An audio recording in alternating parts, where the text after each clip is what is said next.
Good morning, student. I am Gopi Kumar Srivastav. Today I am starting a new chapter of statistics of core economics, chapter number 1, and the chapter name is the concept of economics and significance of statistics in economics. हम लोग यहाँ जानेंगे statistics आखिर है क्या। ये हमारा पहला चैप्टर स्टैटिस्टिक्स से रिलेटेड है। अब स्टैटिस्टिक्स से रिलेटेड हमारा जो पॉइंट होगा वो हम लोग ध्यान देंगे कि आखिर स्टैटिस्टिक्स है क्या और इसका मीनिंग क्या है, लिमिटेशन क्या है, इम्पोर्टेंट क्या है, इसका गोल क्या है, इसका स्कोप क्या है, हर चीज़ जानेंगे one by one. Okay, so to understand this chapter in well manner, let's start this chapter. First we have to understand about statistics. Statistics means data or fact in the figure. Statistics मतलब यहाँ ये बोला गया, statistic क्या है, एक data है, एक इन्फॉर्मेशन है, एक फैक्ट है और इन फिगर मतलब नंबरों में दिखाया जाता है। जैसे मैं आपको स्टैटिस्टिक्स के बारे में थोड़ा सा अपने से बताना चाहता हूँ कि आखिर स्टैटिस्टिक्स है क्या।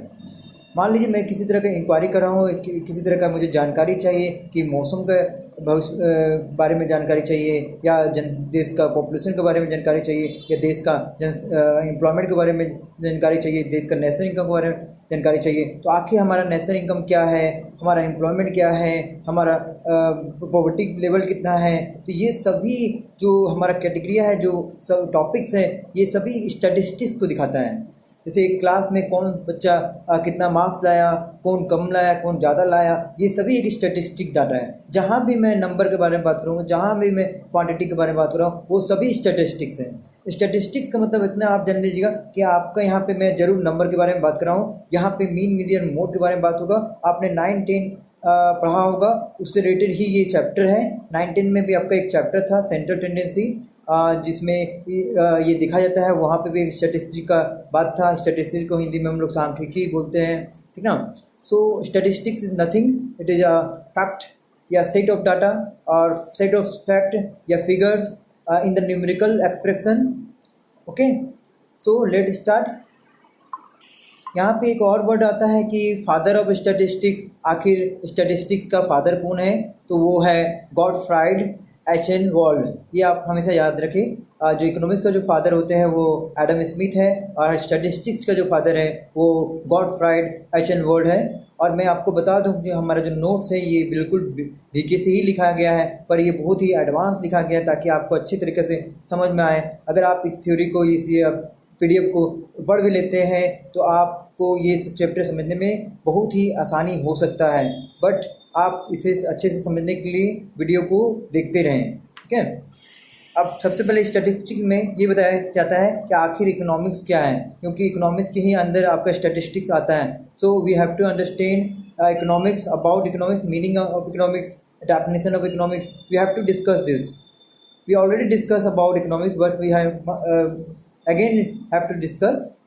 So the meaning, the branch of knowledge concerned with the production, consumption and transfer of the wealth। यहाँ पे ये कहा गया है कि इकोनॉमिक्स क्या है। इकोनॉमिक्स एक नॉलेज देता है कि हमें कैसे प्रोडक्शन करना चाहिए, कैसे कंजप्शन करना चाहिए, कैसे वेल्थ का ट्रांसफर होता है। मतलब वेल्थ मतलब यहाँ संपत्ति हो गया, मतलब आप कैसे गुड्स एंड सर्विस का प्रोडक्शन करेंगे, कैसे लोग उसका कंजप्शन करेगा, कैसे संपत्ति को ट्रांसफ़र किया जाता है। तो अगर इन बातों के बारे में हम लोग जानते हैं या हम लोग इसके बारे में स्टडी करते हैं तो वो आपका इकोनॉमिक्स कहलाता है। So economics is all about money also and it is related to the production of good and service. We have to understand statistics before economics. Economics को हमें समझना चाहिए। Now the define economics. अब हम लोग यहाँ ये समझना कि आखिर इकोनॉमिक्स है क्या, हम इसे डिफाइन कैसे करेंगे। तो economics is the study of economic issue. आखिर इकोनॉमिक्स क्या है, तो एक स्टडी है इकोनॉमिक इशू का। इशू मतलब क्या है, इकोनॉमिक प्रॉब्लम। आखिर हमारा देश में या हमारा अर्थव्यवस्था में आखिर प्रॉब्लम क्या है और ये प्रॉब्लम कैसे होता है। Arising out of the fact that resources are scarce. यहाँ पे ये भी कहा गया है कि हमारा जो रिसोर्स है, जो संसाधन है, वो बिल्कुल और बिल्कुल लिमिटेड है और स्कार्स है, मतलब बहुत कम है। देखा जाए तो लकड़ियों का अगर मैं एग्जांपल लेता हूँ, लकड़ियाँ बहुत कम है पर लकड़ियों का इस्तेमाल जो है बहुत तरीक़े से किया जा सकता है, या फिर फ्यूल का इस्तेमाल बहुत तरीक़े से किया जाता है। तो यहाँ पे मैं ये कहना चाहता हूँ, क्लियर करना चाहता हूँ कि हमारा जो रिसोर्स है, रिसोर्स जो है वो लिमिटेड होता है पर लोगों का वांट जो है अनलिमिटेड होता है। तो यहाँ पे हम लोग क्या करते हैं, ये आपका इकोनॉमिक प्रॉब्लम को क्रिएट करता है, जिसकी वजह से हम लोग को समझना पड़ता है कि हम लोग क्या करें कि हम लोग रिसोर्स को अच्छी तरीके से यूज करें। तो यहाँ पे आगे लिखा होगा, यहाँ लिखा है in relation to the our need desire and the scarce resources have alternative use. मैं आपको कहना चाहता हूँ क्लियर, यहाँ पे आपको मैं एक डायग्राम से समझाने की कोशिश करता हूँ। जैसे कि आप हमारा रिसोर्स जो है, देखिए जो हमारा रिसोर्स है ये आखिर लिमिटेड है, ठीक है, लिमिटेड। आप इस रिसोर्स में एक वुड को ले सकते हैं, लकड़ी को ले सकते हैं कि लकड़ी हमारा लिमिटेड है पर इसका यूज जो है अल्टरनेटिव है। अल्टरनेटिव का मतलब यहाँ होता है एक ही वस्तु को बहुत तरीक़े से यूज करना। जैसे वुड का इस्तेमाल हम डोर बनाने के लिए कर सकते हैं, विंडो बनाने के लिए कर सकते हैं, बेड बनाने के लिए कर सकते हैं, फर्नीचर बनाने के लिए कर सकते हैं। तो देखा जाए तो वुड का इस्तेमाल बहुत जगह होता है, बहुत तरीके से होता है। तो इसका जितना ज़्यादा खपत होगा, मतलब जितना ज़्यादा यूज होगा, जितना जगहों पे यूज होगा, इसका खपत भी ज़्यादा होगा। ये जो हमारा रिसोर्स है वो स्कार्स होते जाएगा। स्कार्स मतलब यहाँ पे कमी होता है। हमेशा याद रखिएगा, रिसोर्स लिमिटेड है, स्कार्स है, इसीलिए हमें उसे अल्टरनेटिव यूज करना पड़ता है। मतलब एक ही वस्तु से बहुत सारे वस्तुओं को बनाना पड़ता है। यही आपको सिखाता है इकोनॉमिक्स कि आप लिमिटेड रिसोर्स से, जो रिसोर्सेज है जो लिमिटेड है, उससे आप अनलिमिटेड वांट्स को कैसे सेटिस्फाई कर सकते हैं, कैसे कंप्लीट कर सकते हैं। क्योंकि हमारा ह्यूमन का जो वांट है वो अनलिमिटेड है, रिसोर्सेज लिमिटेड है हमेशा। तो ये इकोनॉमिक प्रॉब्लम क्रिएट करेगा। तो उसके लिए एक तरीका अपनाया गया है जिसमें अल्टरनेटिव यूज के बारे में बताया गया कि आप एक ही वस्तु का बहुत सारा यूज कर सकते हैं, क्योंकि हमारे पास रिसोर्स बहुत ही लिमिटेड है। तो यहाँ पे क्लियर कर लीजिए कि इकोनॉमिक्स का मतलब यहाँ पे यही होता है, और स्कार्सिटी का मतलब यहाँ पे ये होता है कि रिसोर्स का लिमिटेड होना, वांट्स का अनलिमिटेड होना, ये इकोनॉमिक प्रॉब्लम क्रिएट करता है। ऐसे ही हम स्कार्सिटी कहते हैं। और इकोनॉमिक्स में हम लोग यही पढ़ते हैं कि किस प्रकार से स्कार्सिटी जो है उसे हम ख़त्म कर सकें, या जो हमारा लिमिटेड रिसोर्सेज है उसी से हम लोग अपना वांट को सेटिस्फाई कर सकें। तो इकोनॉमिक्स के बारे में आप काफ़ी समझ गए होंगे। अब हम लोग यहाँ पे कुछ डेफिनेशन लिखा हुआ है इकोनॉमिक्स के बारे में, वो सब भी हम लोग डिस्कस करते हैं। सबसे पहले यहाँ पे आपको बता दें, हमारा जो 3 डेफिनेशन है इकोनॉमिक्स के बारे में जो बहुत ही इंपॉर्टेंट है। पहला है वेलफेयर डेफिनेशन, फिर स्कार्सिटी डेफिनेशन, और एक और हमारा है यहाँ पे देखा जाए तो वेल्थ डेफिनेशन। तो ये 3 तरह का डेफिनेशन है। आपको एग्जाम में एक तरह का डेफिनेशन बड़ी ही इंपॉर्टेंट आएगा ही आएगा। आप इस डेफिनेशन को जरा ध्यान दें। चलिए स्टार्ट करते हैं। यहाँ पे पहला डेफिनेशन है हम लोग। तो हमारा जो पहला डेफिनेशन है वो वेलफेयर डेफिनेशन है। ये वेलफेयर जो डेफिनेशन है ये अल्फ्रेड मार्शल दिए थे, ये बहुत बड़े इकोनॉमिक्स्ट हैं। इन his book principle of economics publish in 1980, sorry ये 1950 है, ठीक है। 1950 में एक बुक पब्लिश हुआ था जिसमें अल्फ्रेड मार्शल ने इस इकोनॉमिक्स के बारे में अपना राय रखा था कि आखिर इकोनॉमिक्स है क्या। तो देखिए यहाँ पे जो हमारा इन्वर्टेड कॉमम जो लिखा हुआ है, economics is the study of man kind in the ordinary business of life. हमारा जो बिजनेस ऑफ लाइफ है उसमें इकोनॉमिक क्या है, एक तरह का लोगों का मेन काइंड, लोगों के बारे में सोचता है, स्टडी करता है कि लोग किस प्रकार से कमाते हैं, खर्च करते हैं। तो ये स्टडी करना, बिजनेस रिलेटेड बातें जानना, ये आपका इकोनॉमिक्स कहलाता है अल्फ्रेड मार्शल के अनुसार। तो ये इसलिए वेलफेयर डेफिनेशन कहलाया, क्योंकि यहाँ पे हम लोग वेलफेयर के बारे में बात करें, यहाँ पे हम लोग बिजनेस के बारे में बात करें। अब बिजनेस हमेशा आगे बढ़ेगा तो वो वेलफेयर की ओर ले जाएगा, वो अनएम्प्लॉयमेंट लाएगा, वो बेरोजगारी को ख़त्म करेगा। इसलिए इसे अल्फ्रेड मार्शल ने वेलफेयर डेफिनेशन कहा है। अगला जो टॉपिक है वो हमारा है scarcity definition. Professor Lionel Robbins has given the definition of economics in his book. हर इकोनॉमिक्स ने अपना एक बुक में सबको मतलब इकोनॉमिक्स को डिफाइन करने की कोशिश किया। उसी प्रकार से हमारा जो प्रोफेसर लाइन है उन्होंने भी एक बुक में और एक ऐसे में, एन ऐसे on the nature and the significance of the economic science, इनका एक बुक है जो पब्लिश हुआ था 1932 में। उन्होंने भी इकोनॉमिक्स को डिफाइन करने की कोशिश किया है। चलिए हम लोग ये भी समझते हैं कि वो क्या डिफाइन करते हैं। तो इनका है लायन जी का। तो economics is the science that studies human behaviour. मतलब इकोनॉमिक्स क्या है, साइंस है। मतलब साइंस मतलब नॉलेज समझ सकते हैं। साइंस को हम लोग इकोनॉमिक्स भाषा में नॉलेज भी कहते हैं। जो ह्यूमन बिहेवियर को स्टडी करता है, समझता है। As the relationship between end and the scarce means, end and the scarce means, यहाँ जो इंड है वो उसका मतलब ये समझ सकते हैं आप, जो हमारा जो वांट होता है उसका इंड क्या होगा, उसका मतलब लास्ट समाप्त हमारा इंड सेटिस्फेक्शन कभी इंड नहीं होता है, पर हमें ये जानना पड़ेगा हमारा इंड क्या है।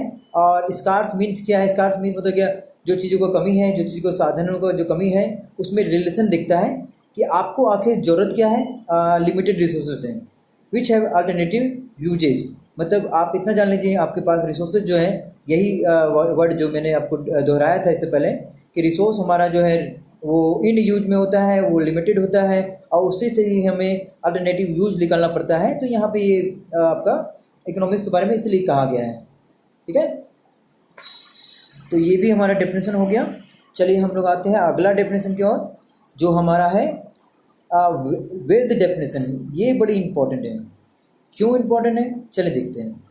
आखिर Adam Smith the father of modern economics, पहला बात आप जान लीजिए, अगर आपसे कोई भी पूछे कि who is the father of economics, then the word the line is about Adam Smith is the one of the most popular economist and he is also a father of economics. तो ये आप जान लीजिए।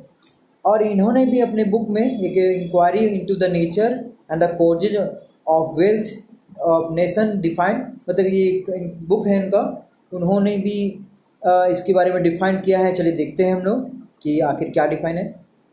Economics is an inquiry into the factors that determine the wealth of the country and its growth. यहाँ पे ये कहा गया है कि इकोनॉमिक एक इंक्वायरी है, मतलब एक जानकारी है जो आप इकट्ठा करते हैं, जो डिटरमाइन करता है वेल्थ, मतलब कि आखिर देश में हमारा संपत्ति कितना है, हमारा देश का विकास कितना हुआ। ये अगर हम ये स्टडी करते हैं, ये जानने की कोशिश करते हैं, तो वो आपका इकोनॉमिक्स है। जैसे मैं एग्जांपल में ले लेता हूँ, हमारे देश का एम्प्लॉयमेंट कितना है, हमारा देश का नेशनल इनकम क्या है। तो इस प्रकार से इन्होंने डेफिनेशन देने का कोशिश किया है।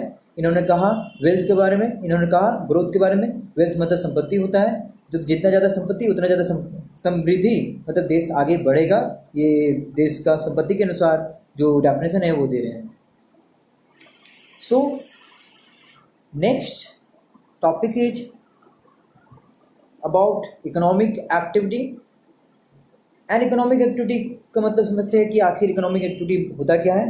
पहले मैं आपको बता दूं अपने हिसाब से कि इकोनॉमिक एक्टिविटी का मतलब होता है, इकोनॉमिक वर्ड जो है हमेशा मनी से रिलेटेड होता है। आप ये भी जानते नहीं है तो जान लीजिए, क्योंकि इकोनॉमिक एक्टिविटी वो सारा एक्टिविटी होता है जो हम प्रॉफिट मोटिव के लिए करते हैं, और जो प्रॉफिट मोटिव के लिए नहीं करते हैं हम उसे नॉन प्रॉफिट एक्टिविटी कहते हैं, ठीक है।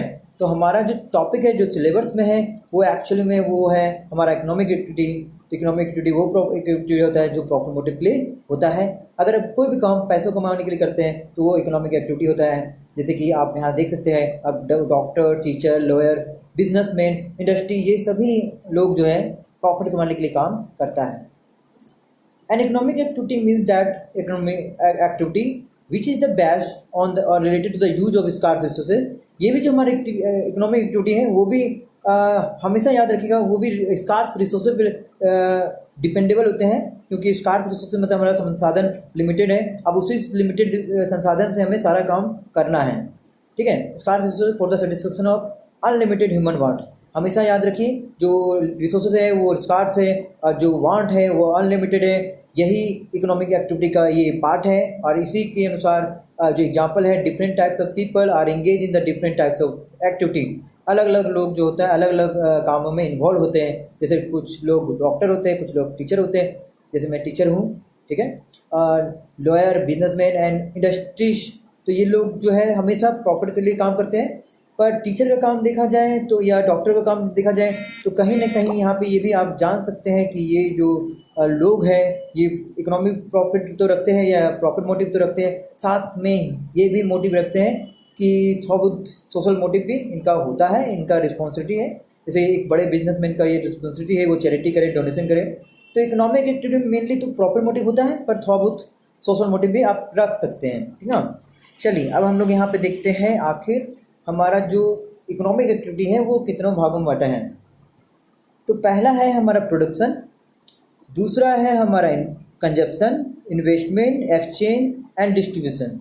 आपको सिर्फ 4 पढ़ना है। आपके सिलेबस में सिर्फ 4 हैं, प्रोडक्शन है, कंजप्शन है और डिस्ट्रीब्यूशन है, और एक अलग से जो है वो इन्वेस्टमेंट है। और एक्सचेंज के बारे में मैं बता देता हूँ कि ये आउट ऑफ सिलेबस है, इस सिलेबस में नहीं है। बट एक्सचेंज का मतलब होता है गुड एंड सर्विस को एक्सचेंज करना इन टर्म्स ऑफ मनी, मतलब आप पैसों से अगर कोई चीज़ को खरीदते हैं तो वो आपका एक्सचेंज कहलाता है। और मैं मेनली जो फोकस करूँगा वो प्रोडक्शन, कंजप्शन और डिस्ट्रीब्यूशन पे करने वाला हूँ, ठीक है। तो चलिए हमारा जो प्रोडक्शन है उसके बारे में मैं चर्चा कर लूँ, आखिर हमारा प्रोडक्शन है क्या। तो प्रोडक्शन को आप भली भांति जानते हैं, अगर किसी भी रॉ मटेरियल को फिनिश गुड्स का रूप दिया जाए या कन्वर्ट किया जाए तो वो आपका प्रोडक्शन है। जैसे आप वुड से चेयर बनाते हैं वो प्रोडक्शन है, तो वुड हमारा रॉ मटेरियल के रूप में होता है, और अब जब हम चेयर बना देते हैं तो वो हमारा फिनिश गुड्स होता है। Production is the process of converting raw material into the useful things. ये कहा गया है प्रोडक्शन क्या है, तो प्रोडक्शन एक प्रोसेस है, एक तरीका है, एक मेथड है जिसमें हम लोग रॉ मटेरियल को फिनिश गुड्स में कन्वर्ट करते हैं या यूजफुल थिंग में कन्वर्ट करते हैं। यूजफुल मतलब क्या है, जो फिनिश गुड्स हैं जो हमारे यूज के लायक है, ठीक ना। और यहाँ लिखा है manufacturing shirt with the help of cloth. आप शर्ट बना रहे हैं क्लोथ के हेल्प से क्लोथ को, मान लीजिए यहाँ पे आपका रॉ मटेरियल क्लोथ हो गया, जैसे कॉटन से हम लोग शर्ट बनाते हैं, तो ये कॉटन का ही बारे में बात कर रहा है। एंड द टेलरिंग लेबर, मतलब कि आप शर्ट 2 चीज़ों से बना सकते हैं, लेबर से। लेबर में यहाँ पे आ गया टेलर, क्योंकि कुछ ना कुछ लोग इन्वॉल्व होते हैं, और दूसरा आपका जो रॉ मटेरियल है, तो देखा जाए तो दोनों को दोनों एक तरह से रॉ मटेरियल ही कहलाएगा, और बिना इन दोनों का चीज़ का हम प्रोडक्शन भी नहीं कर सकते हैं, ठीक है। तो याद रखिएगा, ये हमारा प्रोडक्शन हो गया। अब हम लोग आते हैं कंजप्शन की ओर, समझते हैं कि आखिर कंजप्शन क्या है। Consumption is that economic activity which is concerned with the use of good and service for the direct satisfaction of individual or collective want। Consumption का मतलब होता है कोई चीज़ का यूज करना, चाहे गुड्स हो या सर्विस हो। जैसे मैं आपको पढ़ा रहा हूँ तो आप कंजप्शन कर रहे हैं सर्विस का, और आप अगर बुक से पढ़ रहे हैं तो आप कंजप्शन कर रहे हैं गुड्स का। तो हमारे देश में या पूरे वर्ल्ड में 2 ही चीज़ का कंजप्शन होता है, पहला गुड्स और दूसरा सर्विस। तो हमेशा याद रखिएगा, हम लोग हर लोग कंजप्शन भी करते हैं, पर कुछ लोग प्रोड्यूसर जो होते हैं प्रोडक्शन करते हैं, कंज्यूमर जो होते हैं, जो ग्राहक होते हैं, वो कंजप्शन करते हैं। तो यहाँ देख सकते हैं ईटिंग ब्रेड, ड्रिंकिंग वाटर और milk, wearing a shirt, service of lawyer और डॉक्टर और टीचर, ये सब क्या है, ये सब आप इन चीज़ों का कंजप्शन करते हैं। जैसे मैं डॉक्टर के पास जाता हूँ, इलाज लेता हूँ, तो मैं उनका सर्विस को कंजप्शन कर रहा हूँ। मैं ब्रेड खा रहा हूँ तो मैं ब्रेड का कंजप्शन कर रहा हूँ। तो ये कंजप्शन है, मतलब आप किसी चीज़ का यूज करना, तो ये कंज्यूमर ही करता है, ठीक ना। अगला जो टॉपिक है वो हमारा इन्वेस्टमेंट है। चलिए हम लोग ये भी देख लेते हैं कि आखिर इन्वेस्टमेंट क्या है। हमेशा याद रखिएगा, इन्वेस्टमेंट से आपको हमेशा इनकम होगा। इन्वेस्टमेंट बहुत तरह का होता है। इन्वेस्टमेंट मशीन खरीदने से भी हो सकता है, इन्वेस्टमेंट बैंक में पैसा रखने से भी हो सकता है। इन्वेस्टमेंट का मतलब कहीं पैसा को एक्सपेंडिचर करके इनकम कमाना, वो आपका इन्वेस्टमेंट होता है। Investment is the expenditure by the producer on the purchase of such asset which help to generate income। ये इन्वेस्टमेंट वो खर्चा है प्रोड्यूसर के लिए जो एसेट्स पे लगाते हैं वो लोग। जैसे मशीन खरीद लिए, उससे गुड्स बनाएंगे, अब वो गुड्स से फिर उनको क्या होगा, इनकम होगा। तो यही बताया रहा गया, ठीक है। जैसे मान लीजिए यहाँ पे एग्जांपल दिया गया, production of printing press machine to print newspaper, book, magazine. मान लीजिए आप एक प्रिंटिंग प्रेस मशीन लाते हैं और जिससे आप मैगजीन बनाते हैं, न्यूज़पेपर बनाते हैं, बुक्स बनाते हैं, तो इससे क्या होगा, आपको इनकम होने लगेगा। पर before income you have to expenditure investment, मतलब आपको इनकम कमाने से पहले हमेशा इन्वेस्टमेंट करना पड़ता है, ठीक है। चलिए हमारा लास्ट जो है वो डिस्ट्रीब्यूशन है, उसे मैं अच्छे तरीके से थोड़ा सा अलग तरीके से बताना चाहता हूँ। तो इससे समझाने के लिए मैं आपको कुछ बता रहा हूँ। जैसे आप देख सकते हैं, देखिए अगर मैं किसी को भी लैंड देता हूँ कि मेरे ज़मीन में आप कारखाना खोलिए या इंडस्ट्री स्टार्ट कीजिए, तो वो मुझे क्या देगा, वो मुझे रेंट देगा, करेक्ट। और अगर मैं किसी इंडस्ट्री में लेबर का काम करता हूँ, ठीक है, तो वो मुझे क्या देगा, वो मुझे वेजेज देगा, मजदूरी देगा। तो देखा जाए तो डिस्ट्रीब्यूशन का मतलब यहाँ पे ये कहना चाहता हूँ कि कितने भागों में हमारा देश का जो इनकम है वो डिस्ट्रीब्यूट होता है। तो पहला रेंट के रूप में, दूसरा वेजेज के रूप में, सैलरी भी इसी में आता है। और भी है, जैसे अगर मैं कैपिटल लगाता हूँ तो मुझे उस कैपिटल पे इंटरेस्ट मिलता है। लैंड लगाओगे तो रेंट मिलेगा, लेबर लगाओगे तो वेजेज मिलेगा, कैपिटल लगाओगे तो इंटरेस्ट मिलेगा, और लास्ट में एक ईपीएस होता है। ईपीएस का मतलब इंटरप्रेन्योरशिप होता है। इस पीएस को आप इंटरप्राइज भी बोल सकते हैं, ईपीएस को आप फर्म भी बोल सकते हैं, मतलब कंपनी का जैसा मान लीजिए आप इसे। और अगर आप ईपीएस स्टार्ट करते हैं, मतलब अपना बिजनेस स्टार्ट करते हैं, तो आपको बिल्कुल प्रॉफिट मिलता है। तो यहाँ पे हमारा जो बात है वो क्लियर हो गया होगा आपको। अब यहाँ पे मैं ये बताना चाहता हूँ कि हमारा जो इनकम है वो डिस्ट्रीब्यूट जो हो गया है इस प्रकार से हो गया है कि अगर आप लैंड देते हो तो आपको रेंट के रूप में इनकम होगा, आप लेबर लगाओगे तो आपको वेजेज के रूप में इनकम होगा, आप कैपिटल लगाओगे तो आपको इंटरेस्ट के रूप में इनकम होगा, आप इंटरप्राइज स्टार्ट करते हो तो आपको प्रॉफिट के रूप में इनकम होगा। तो यहाँ पे भी मैं डिस्ट्रीब्यूशन के बारे में बात कर रहा हूँ, ठीक है। तो यहाँ पे देख सकते हैं, यहाँ लिखा है distribution is that economic activity which deal with the determination of price of the production. Distribution वो इकोनॉमिक एक्टिविटी है जहाँ पे हम लोग डील करते हैं। क्या डील करते हैं? तो price of factor of production क्या, आखिर जो हमारा फैक्टर ऑफ प्रोडक्शन, मतलब यहाँ पे ये समझ लीजिए आप, जो लैंड है, लेबर है, जो कैपिटल है, जो इंटरप्राइज है, जो मैंने अभी 4 चीज़ दिखाया था, वो हमारा फैक्टर ऑफ प्रोडक्शन कहलाता है। हमेशा याद रखिए कि गुड्स एंड सर्विस ऐसे ही नहीं प्रोड्यूस होता है। जैसे मैं अगर स्कूल में ही पढ़ा रहा हूँ या मैं कोचिंग में ही पढ़ा रहा हूँ, तो मान लीजिए मुझे क्या क्या चाहिए, तो मुझे सबसे पहले फैक्टर ऑफ प्रोडक्शन, मतलब प्रोडक्शन करने के लिए, सर्विस को प्रोडक्शन करने के लिए मुझे लैंड चाहिए जहाँ पे मैं पढ़ा रहा हूँ। दूसरा मुझे लेबर मैं खुद हूँ, ठीक है। और कैपिटल जो मैंने इन्वेस्टमेंट किया है कोचिंग में, जैसे बेंच लगाया है, बोर्ड लगाया है। और ईपीएस जो मैंने अपना स्कूल का नाम रखा है, ये सभी चीज़ें, आपका स्कूल का नाम हो गया, ये किसी कंपनी का नाम हो गया, ये स्कूल में जो बेंच है, ये सभी चीज़ें जो है डिस्ट्रीब्यूशन कहलाता है, मतलब हम फैक्टर ऑफ प्रोडक्शन भी कहलाता है। और फैक्टर ऑफ प्रोडक्शन जब तक आप नहीं लगाते हैं, लैंड नहीं लगाते हैं, लेबर नहीं लगाते, कैपिटल नहीं लगाते और इंटरप्रेन्योरशिप नहीं लगाते हैं, तब तक आपको रेंट नहीं मिलेगा, वेजेज नहीं मिलेगा, इंटरेस्ट नहीं मिलेगा और प्रॉफिट भी नहीं मिलेगा। क्लियर? तो हर चीज़ का एक प्राइस है। जैसे लैंड का प्राइस रेंट है, यहाँ लिखा गया है, लेबर का प्राइस आपका वेजेज है, कैपिटल का प्राइस इंटरेस्ट है, और इंटरप्रेनर मतलब होता है वो इंसान जो इंटरप्राइज को चलाता है, मतलब ईपीएस को चलाता है, उसको इंटरप्रेनर बोलते हैं, मतलब आप इसको ओनर बोल सकते हैं, उसे डेफिनेटली प्रॉफिट मिलता है। तो इस प्रकार से देखा जाए तो फैक्टर ऑफ प्रोडक्शन लगाओगे तो आपका इनकम जो है डिस्ट्रीब्यूट होगा रेंट, वेजेज, इंटरेस्ट और कैपिटल के रूप में। Okay, so the total income arising from what has been produce.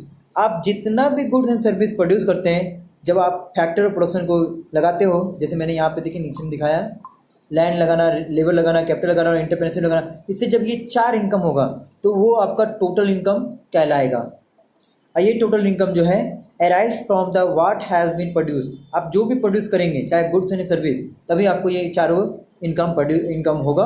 और ये चारों इनकम हमेशा जितना गुड एंड सर्विस प्रोड्यूस करते हैं उसके बराबर होता है। और हमारा जो जितना भी देश में गुड एंड सर्विस प्रोड्यूस है उसे हम जीडीपी एमपी बोलते हैं या जीडीपी बोलते हैं। और जीडीपी हमेशा नेशनल इनकम के बराबर होता है या टोटल इनकम के बराबर होता है, ठीक है। और जितना भी इनकम होता है उसे हम रेंट, वेजेज, प्रॉफिट और इंटरेस्ट के रूप में डिस्ट्रीब्यूट करते हैं। मतलब साथ में आपको ये बताना चाहता हूँ, हमारा 4 तरह का इनकम है, रेंट, वेजेज, इंटरेस्ट और प्रॉफिट, और वो 4 तरह के इनकम को हम डिस्ट्रीब्यूट करते हैं, तो वही आपका डिस्ट्रीब्यूशन कहलाता है। मतलब नेशनल इनकम को, हमारे देश का जितना भी इनकम है, ये 4 पॉइंट पे डिपेंड करता है, और उसे आप डिस्ट्रीब्यूट करोगे तो आपका ये डिस्ट्रीब्यूशन कहलाएगा। तो काफ़ी हद तक आपको ये समझ में आ जाए, क्लियर है? चलिए कोई बात नहीं। हाँ, अब बात देखते हैं हम लोग कि आखिर हमारा कंज्यूमर कौन है। A consumer is one who consume goods and service for the satisfaction of human wants. एक कंज्यूमर जो है वो हमेशा गुड्स एंड सर्विस का कंज्यूम करता है। जैसे मैं यहाँ बैठा हूँ, मैं मोबाइल का कंजप्शन कर रहा हूँ, मैं इसे यूज़ कर रहा हूँ, ठीक है। मैंने शर्ट पहना है, उसका भी कंजप्शन हो रहा है, यूज़ हो रहा है। तो आप जिन चीज़ों का भी गुड्स एंड सर्विस का यूज करते हैं, तो वो जो लोग करते हैं गुड्स एंड सर्विस का यूज, या तो वो कंज्यूमर कहलाते हैं, मतलब ग्राहक कहलाते हैं, लोग कहलाते हैं। प्रोड्यूसर के बारे में देखते हैं हम लोग। Who is producer? A producer is one who produce और sell goods and services for the generation of income. Simple सा बात, प्रोड्यूसर वो सभी हैं जो गुड्स को बेचते हैं या बनाते हैं। एक दुकानदार को भी हम प्रोड्यूसर कह सकते हैं, ठीक है। तो यहाँ पे हमारा जो पॉइंट है, तो मैंने यहाँ पे पॉइंट ख़त्म कर दिया है। अब हमारा जो पॉइंट है वो भी देख सकते हैं हम लोग। ठीक है। तो हमारा अगला जो टॉपिक होगा वो scarcity is the under current of economic problem and therefore economics, ये लिखा हुआ है। चलिए इसे भी देख लें हम लोग कि आखिर स्कार्सिटी को under current of economic problem क्यों कहा गया है।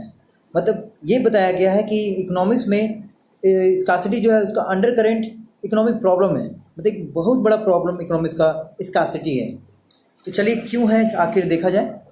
स्कार्सिटी का तो मतलब कमी होता है, मतलब रिसोर्स का जो कमी है। तो resources are always scarce in relation to our want. आप हमेशा याद रखिए, मैंने शुरू से ही कहा है ह्यूमन का जो वांट होता है वो अनलिमिटेड होता है, पर रिसोर्सेज जो है हमारे संसाधन जो है हमारे पास वो हमेशा लिमिटेड होता है। Also the resources have alternative use है, साथ में आपका जो भी रिसोर्स है उसका अल्टरनेटिव यूज है, जिसकी वजह से खपत ज़्यादा होता है, वो उसकी कमी ज़्यादा होता है। मान लीजिए एक एग्जाम्पल से यहाँ कहा गया है, एक 10 rupees note in your pocket may spend on the cup of tea or a cold drink because the resources are scarce have alternative use। देखिए होता क्या है कि आपके पास रिसोर्सेज लिमिटेड है, जिसकी वजह से आपका मनी भी जो है लिमिटेड हो गया। आपके पास 10 रुपये आप कोल्ड ड्रिंक पियो या टी पियो, मतलब यहाँ पे सब आपको सीमित कर दिया मनी के हिसाब से। पर अगर मनी ज़्यादा रहता तो आप दोनों कंजप्शन करते हैं, बट अब मनी से क्या किया, आपका रिसोर्सेज को लिमिटेड करने की कोशिश किया गया है। ठीक है, तो यहाँ पे यही बोला गया है कि यहाँ देखा जाए तो स्कार्सिटी है, मतलब अगर आपको कोल्ड ड्रिंक पीना है तो आपको टी छोड़ना पड़ेगा, टी पीना है तो कोल्ड ड्रिंक छोड़ना पड़ेगा, क्योंकि आपके पास 10 रुपीज़ है। ठीक है, तो ये 10 रुपीज़ ये दिखाता है कि हमारे पास रिसोर्स जो संसाधन है वो लिमिटेड है, इसीलिए हमारा जो अल्टरनेटिव यूज चल रहा है कि आप टी पियेंगे या कोल्ड ड्रिंक पियेंगे। ठीक है, तो यहाँ स्कार्सिटी को दिखाया जा रहा है। We can not escape from the problem of allocation of limited means, allocation मतलब डिवीजन हो गया, लिमिटेड मीन्स मतलब साधन हो गया, टू अल्टरनेटिव यूज। हम ये स्केप नहीं कर सकते, हम ये हटा नहीं सकते कि हमारा जो रिसोर्सेज है वो बिल्कुल कम है, बहुत रिस्कार्स है, इस बात को नकारा नहीं जा सकता।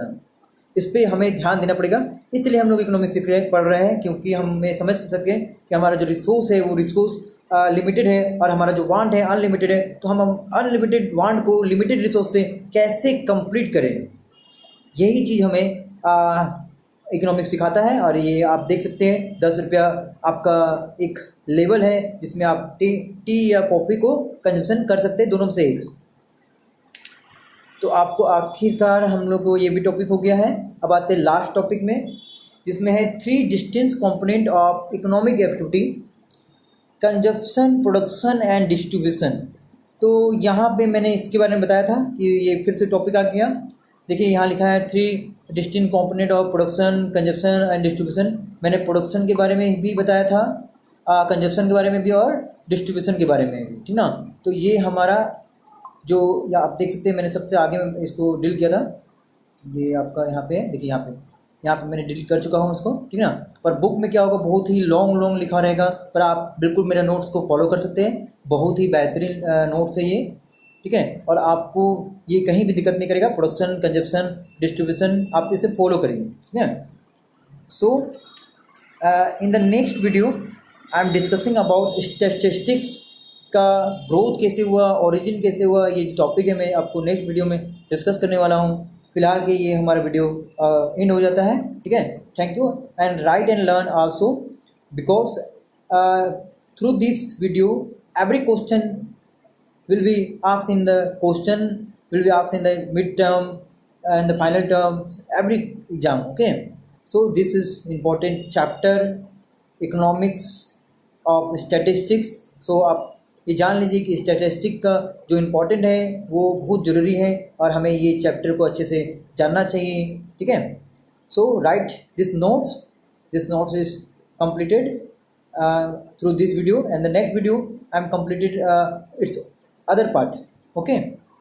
इसी वीडियो का और भी जो पार्ट है मैं नेक्स्ट वीडियो में डिस्कस करने वाला हूँ, ठीक है। So thank you.